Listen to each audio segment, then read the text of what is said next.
Frankenstein, Frankenstein, or the Modern Prometheus, by Mary Shelley.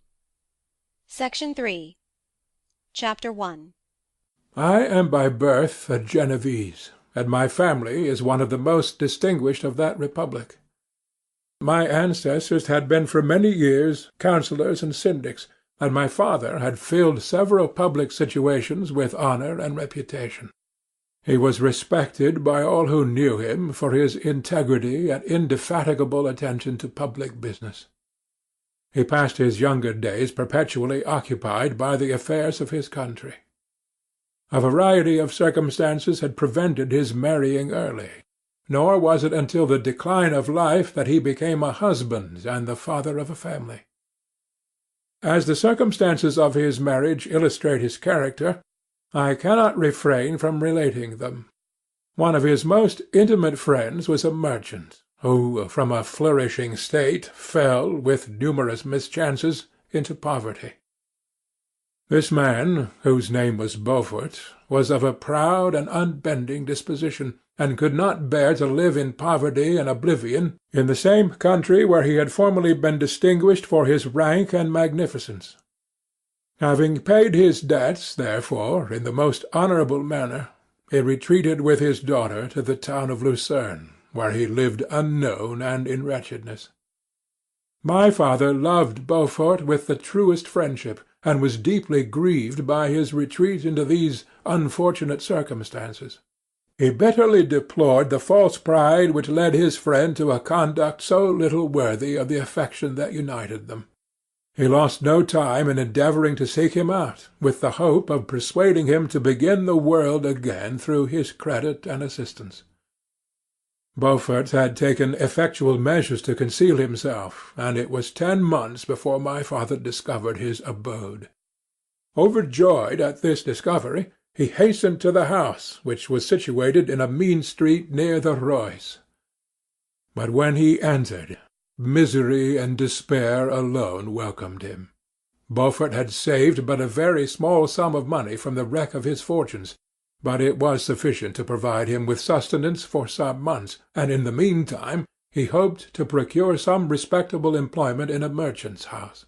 The interval was, consequently, spent in inaction. His grief only became more deep and rankling when he had leisure for reflection, and at length it took so fast hold of his mind that at the end of 3 months he lay on a bed of sickness, incapable of any exertion. His daughter attended him with the greatest tenderness, but she saw with despair that their little fund was rapidly decreasing, and that there was no other prospect of support. But Caroline Beaufort possessed a mind of uncommon mould, and her courage rose to support her in her adversity. She procured plain work. She plaited straw, and by various means contrived to earn a pittance scarcely sufficient to support life. Several months passed in this manner. Her father grew worse. Her time was more entirely occupied in attending him. Her means of subsistence decreased, and in the 10th month her father died in her arms, leaving her an orphan and a beggar. This last blow overcame her, and she knelt by Beaufort's coffin weeping bitterly, when my father entered the chamber.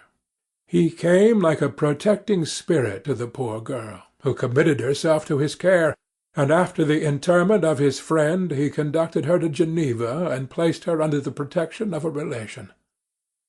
2 years after this event, Caroline became his wife.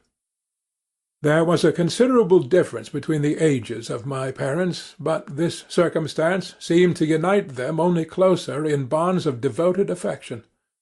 There was a sense of justice in my father's upright mind which rendered it necessary that he should approve highly to love strongly. Perhaps during former years he had suffered from the late discovered unworthiness of one beloved, and so was disposed to set a greater value on tried worth. There was a show of gratitude and worship in his attachment to my mother, differing wholly from the doting fondness of age, for it was inspired by reverence for her virtues and a desire to be the means of, in some degree, recompensing her for the sorrows she had endured, but which gave inexpressible grace to his behaviour to her. Everything was made to yield to her wishes and her convenience. He strove to shelter her, as a fair exotic is sheltered by the gardener, from every rougher wind, and to surround her with all that could tend to excite pleasurable emotion in her soft and benevolent mind. Her health, and even the tranquillity of her hitherto constant spirit, had been shaken by what she had gone through. During the 2 years that had elapsed previous to their marriage, my father had gradually relinquished all his public functions, and immediately after their union they sought the pleasant climate of Italy and the change of scene and interest attendant on a tour through that land of wonders, as a restorative for her weakened frame. From Italy they visited Germany and France. I, their eldest child, was born at Naples, and as an infant accompanied them in their rambles. I remained for several years their only child. Much as they were attached to each other, they seemed to draw inexhaustible stores of affection from a very mine of love to bestow them upon me. My mother's tender caresses and my father's smile of benevolent pleasure while regarding me are my first recollections. I was their plaything and their idol, and something better, their child, the innocent and helpless creature bestowed on them by heaven, whom to bring up to good, and whose future lot it was their hands to direct to happiness or misery, according as they fulfilled their duties towards me.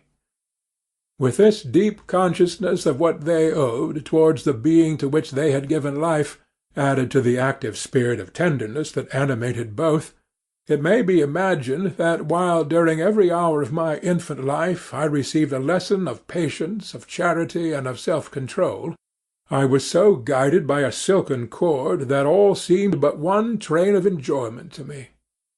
For a long time I was their only care. My mother had much desired to have a daughter, but I continued their single offspring. When I was about 5 years old, while making an excursion beyond the frontiers of Italy, they passed a week on the shores of the Lake of Como. Their benevolent disposition often made them enter the cottages of the poor. This, to my mother, was more than a duty. It was a necessity, a passion, remembering what she had suffered and how she had been relieved, for her to act in her turn the guardian angel to the afflicted. During one of their walks a poor cot in the foldings of a veil attracted their notice as being singularly disconsolate, while the number of half-clothed children gathered about it spoke of penury in its worst shape. One day, when my father had gone by himself to Milan, my mother, accompanied by me, visited this abode. She found a peasant and his wife, hard-working, bent down by care and labour, distributing a scanty meal to 5 hungry babes. Among these there was one which attracted my mother far above all the rest. She appeared of different stock. The 4 others were dark-eyed, hardy little vagrants. This child was thin and very fair. Her hair was the brightest living gold, and despite the poverty of her clothing, seemed to set a crown of distinction on her head. Her brow was clear and ample, her blue eyes cloudless, and her lips and the moulding of her face so expressive of sensibility and sweetness that none could behold her without looking on her as of a distinct species, a being heaven-sent and bearing a celestial stamp in all her features. The peasant woman, perceiving that my mother fixed eyes of wonder and admiration on this lovely girl, eagerly communicated her history. She was not her child, but the daughter of a Milanese nobleman. Her mother was a German, and had died on giving her birth. The infant had been placed with these good people to nurse. They were better off then. They had not been long married, and their eldest child was but just born. The father of their charge was one of those Italians nursed in the memory of the antique glory of Italy, one among the schiavi ognofrementi, who exerted himself to obtain the liberty of his country. He became the victim of its weakness. Whether he had died or still lingered in the dungeons of Austria was not known. His property was confiscated. His child became an orphan and a beggar. She continued with her foster parents, and bloomed in their rude abode, fairer than a garden rose among dark-leaved brambles. When my father returned from Milan, he found playing with me in the hall of our villa a child fairer than pictured cherub, a creature who seemed to share radiance from her looks, and whose form and motions were lighter than the chamois of the hills. The apparition was soon explained.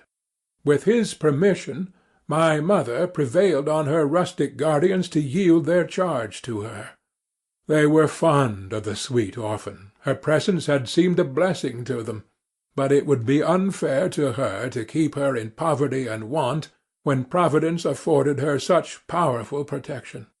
They consulted their village priest, and the result was that Elizabeth Lavenza became the inmate of my parents' house, my more than sister, the beautiful and adored companion of all my occupations and my pleasures.